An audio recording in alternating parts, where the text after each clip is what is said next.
New tonight, I'm sitting down with outgoing Sacramento Mayor Darrell Steinberg as he reflects on 8 years in office. Talk about perhaps your proudest moment and then also your biggest regret. You can never prove a negative, but I think being mayor through a once-in-a-century pandemic where the economy shut down, the city shut down, the rightful racial reckoning, the death of Stephon Clark, the murder of George Floyd, and being able to lead with strength and keeping the city largely together, I think I would count that right up there. Secondly, what we've accomplished these last couple of weeks in Sacramento. The mayor announcing blockbuster projects in the final months of his term: the Rail Yard Soccer Stadium, a waterfront investment plan, and a new music venue.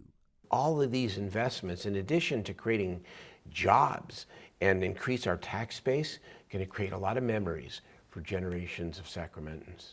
Well, you certainly have had some memorable moments in this chamber. Yeah, you remember that famous picture? I was going to ask you. You knew exactly where I was going. Take us to that moment right here behind you. What were you thinking? My instinct was to lean in and lean in towards him, because ultimately what I saw was a grieving brother.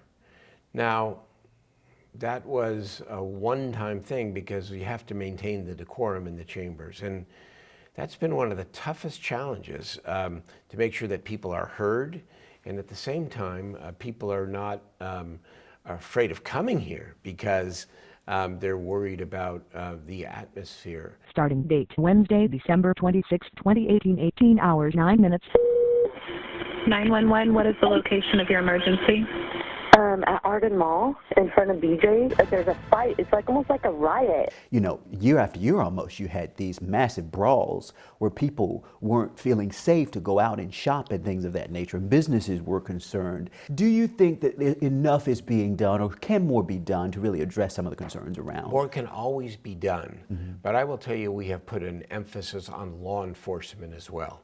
Violent crime is down in Sacramento, and most of the major crimes are down. And there was a time, if you remember, right before COVID, where we had 2 years without a single youth homicide.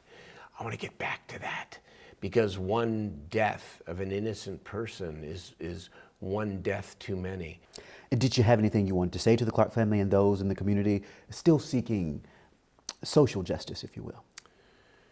Well, we can be pro-law enforcement and at the same time demand that, that when somebody uses their position in ways that are not right and harms others, especially harms communities of color, that they be held accountable. Every serious incident of force is being investigated. We established this Department of Community Response because ultimately in this city, both for the police officers and for the community, we don't want police officers responding to every single call, especially those that involve people living with serious mental illness, the homeless problem. That's where a lot of bad things occur. It's not fair to them, the police officers, and it's not fair to the person who needs a different kind of help. I just wonder, especially with the insight that you have now, when you mentioned the homeless crisis, for example, I think a lot of people feel like a lot of money has gone into the issue, right? I think a lot of people feel that we've certainly invested in trying to tackle the problem. What do you think is working and what's not working? The city is not a mental health or substance abuse agency. It's not what we do. We're not a homeless service agency. When I started, we operated and funded less than 100 temporary beds a night. Now we're up to almost 1,500 beds a night. And we formed a new city department, the Department of Community Response. We're out there in those streets with the county. The problem is still serious, and yet we had the single largest reduction in unsheltered homelessness in the entire state this last 2 years, 41%. So again, a foundation and progress, and I've done my best. You know, any regrets there?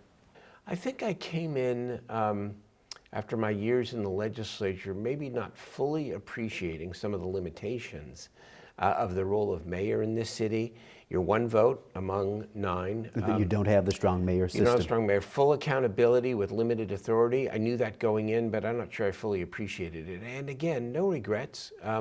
I think in this business, you have to be willing to take the heat and the criticism, and also recognize where you can do better as well. Yeah, I have to say, there's a fire that you have. Always. I can't believe that you just gonna go home and sit down now and just kind of relax and get out of the public square. I gotta prepare for tomorrow. No, Chris. Like I said, I've been blessed. I've done this now for almost 30 years in high-level positions, and with a lot of pressure. And I say pressure is a privilege. It's been positive, but you get to a point in life where you say to yourself, "Are there other ways to serve? Are there other ways to make a difference? Are there other ways to live life that maybe isn't?" So intense. And I want to at least explore that. I don't know exactly what I'm going to do next. There are rumors that you might consider running for attorney general and things like that. Well, those are good rumors, but they're just rumors. Number one, it isn't open. And number two, if the opportunity presented itself, I would certainly consider it. Okay, I always ask this question. What grade would you give yourself in your administration? Oh, God. I don't know. I'd say a good fair grade would be an A-. A-. I've made my share of mistakes, but I think in the end, I hope brought a good spirit to Sacramento and helped as this city has transitioned really from a small, kind of laid-back city to this growing, cosmopolitan, dynamic city with so much more to offer people.